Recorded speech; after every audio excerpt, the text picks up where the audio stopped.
Hello. Today I wanted to talk about all of the books that I've read in the last year.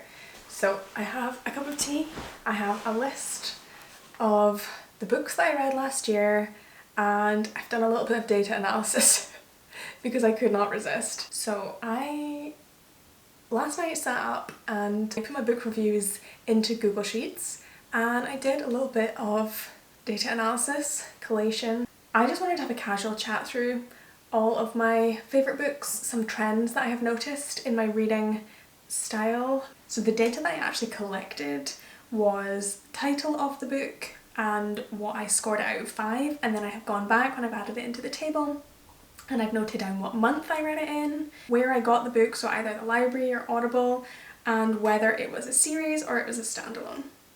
Okay, so first of all, I will reveal the list of books. So there were 35 books in total. I have my laptop down here, that's why I won't be looking. Okay, so to go through the stats, I read 35 books this year.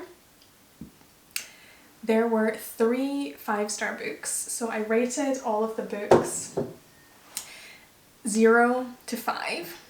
5 would be full marks. 0, there were quite a lot of 0 books. Now, 0 books for me were books that I did not finish. So all of my 0 scores were that I read more than one chapter, but I did not finish the book, and I gave myself quite a lot of grace for not finishing books this year, which I did not used to do. I wouldn't finish a book if I was gonna score it 0 anyway. So I popped together a histogram of all of the different scores that my books received. So there was a peak at 0. There was 7 books in total that were 0 did not finishes. I might have just read them in the wrong mind space. Like if you're doing a shuffle book and you're in the wrong mind space, like it's not going to be your book, you know? So I felt particularly guilty about Pride and Prejudice scoring 0. I don't think it's a bad book. Like, it's a classic. I've never read it. I think because it was an audiobook, I found it really difficult to listen to, like the classic style and the long sentences. So yeah, Pride and Prejudice, it came up a lot. I saw it regularly in the library and I just couldn't finish it. I'm sure it's somebody's absolute favourite, but not this year.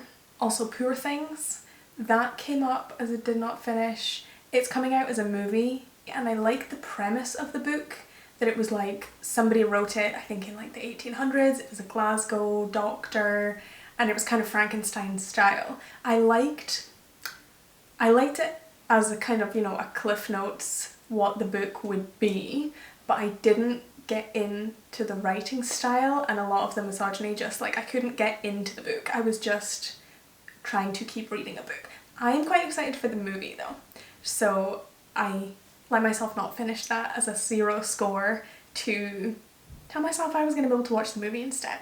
So my histogram, there was a lot of 0s. There was also, I would say, 2 other groups. I think there was like a lowish scoring group that was kind of between 1.5 and 3.5. And then there was the second peak for kind of high scorers, I would say, like a 4 to 5. So I think that's quite interesting in my opinion. I think the gap between the 0 and the 1.5 is there because if it wasn't gonna score like reasonably over 1.5, I just defaulted to not finishing the book and cutting my losses. So I am quite excited that I managed to create this little gap between 0.3 and 1.5 as a score. I just think that's really quite interesting that I didn't finish books if they were going to be that low of a score. I also think it's interesting that there is this division between kind of the I'll call them middle scorers. So these 1.5 to 3.3s to the 3.9s to 5s. I think that is quite cool. That there were obviously books that like emotionally sat with me and others that were fine. Yeah, so I think this histogram has honestly been the most interesting way I've ever seen represented the books that I've read. And it'll be interesting to compare this histogram with next year's books. I've never done this before. I've never actually had the volume of data. I used to read a lot of fantasy that I'd read before, and it was just a bit of a treadmill of emotional reading. This year I finally finished uni, I finished my PhD, and that gave me a lot more emotional bandwidth for reading new books, reading different books, and I think this year was kind of a year for trying new books. The way I got a Libby library card, and very, very into audiobooks. So I used my library card last year. I used my library card to basically play pick and mix with books. Because the stakes were so low, I just hit random, hit available now, and then picked one out of the first couple that I fancied. I also made a point, so when I was doing kind of audiobook shuffle, I made a point of not reading the blurb, and I honestly think I got some of my more enjoyable reads out of not reading the blurb and having no idea, not even an idea of what genre the book was. I just found it so much more interesting. Like, in real life you don't go outside and, I don't know, have a day and know that your day is going to be a day full of horror. So I liked not having any idea what to anticipate. I did read one book, a couple of books that I read, didn't know the genre, and they very much positively surprised me. So the first one I would talk about would be Strip. It's kind of the story of a gangster. He owns a strip club, which is how he launders money, and he is kind of trying to retire, and I never in a million years would have picked the book off the blurb, or kind of off what I thought it was.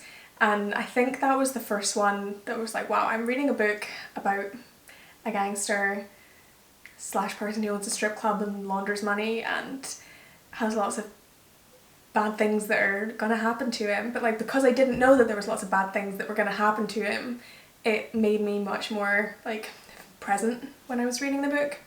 Another book that I did that was a random shuffle read was Remarkably Bright Creatures, which I think was probably one of my favourite books of the year. That I kind of want to allow anyone to have like a complete random read. So if you want to have a complete random read, that is recommended. Remarkably Bright Creatures I think would be number one. Knowing what's about to come means that you know exactly what you're going to feel in the book. So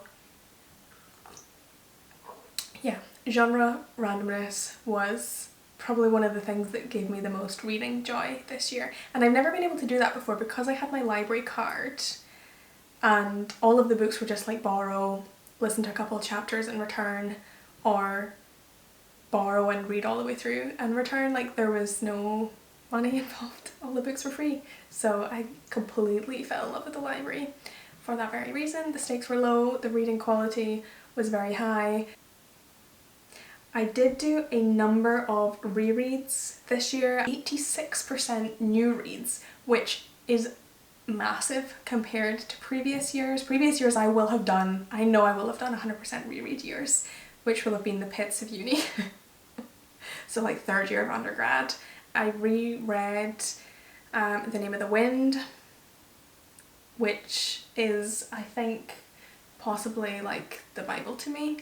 And I also reread all the Twilights. 89% of my books came from the library, 11% of my books came from Audible, but there was only 4 Audible books this year, which is a stark difference from previous years, which my books would have been 100% from Audible. I think because I had such a high percentage of library books, I had the freedom to not finish, to try new things, to try books without reading the blurb. Because if I paid for a book, I hadn't read the blurb and I really wasn't enjoying it after a couple of chapters, I would feel mugged and I would never do that again. So I think it was definitely the perk of the library books. I think there is a trend between my happiness for the month and how many books I read. So it was lowest in January, February, November, and I feel like I always have a little bit of summer happiness and a little bit of winter mellow, do less, be less. Also, audiobooks are very much my crutch. I read all of my books in audiobook form bar one, which was a second in a series Because of Booktok, I got into Colleen Hoover. It starts with us, it ends with us, or it ends with us and then it starts with us. I compulsively went through the first book in that series, which I think is Ends With Us, and I could not stop listening to it. It was absolutely gripping. So I had to read the second one. I had to kind of hate to read the second one. I don't know, it gripped me, but it did not please me. And yeah, it all came from Booktok. I can understand like the rush of reading them because I got the rush, but as books, I don't know. Yeah, so it ends with us. I have a note that it was 5 stars for the first half. I loved the setup, and it was 1 star for the second half. So a 3 overall. I think I maybe even gave it a 2.5 in the end. Yeah, I really I don't know. I think teenage love stories are usually so much lighter, and it did feel like it was coming for the audience of a teenager and someone who had never had a relationship before. Maybe, I don't know. I didn't like it. And then it starts with us. I just have the title and 0.5 stars. That is all I wrote. Then I thought maybe I did enjoy Colleen Hoover, and I read November 9, which I scored 1.6 stars. That was not it. Top books I would recommend from this year was Remarkably Bright Creatures. Now this book, if you want to do it as a random shuffle, please take that as a gift. Remarkably Bright Creatures is a book that made me sob. I adored it. I spent a lot of time reading it slowly. Usually when I'm reading audiobooks, I will put the speed up to like 1.5 as a minimum, 1.75 if I want to rush through. But Remarkably Bright Creatures was one book that I went specifically to change the speed to be 0.75, very slow, just so that I could take it all in. I took a lot from it. I'm almost scared to reread it, and I'm scared that I reread it and don't enjoy it quite so much. I can reread fantasy books on and on and on because you're always noticing something new, there's like a lot going on, and it's quite dazzling. So when you reread an epic fantasy, you can always get something different and you can be dazzled in different ways. But if you're reading an emotional book and you're waiting for the emotional reaction that you had last time, I don't know, there's a lot more to lose. Yeah, so Strip by Thomas Perry. It was very surprising. It was a great rolling storyline. It kept me going. One of the reasons that I really enjoy reading is so that I can exist in a different life. Like, it can transport me to be someone else, to be somewhere else, and I find it very engrossing. And Strip was one of these books. I didn't know where it was going. It was a random shuffle and it took me places. It was very interesting, very eye-opening. It was kind of a main gangster retires, and yeah, it just kept me going the whole way.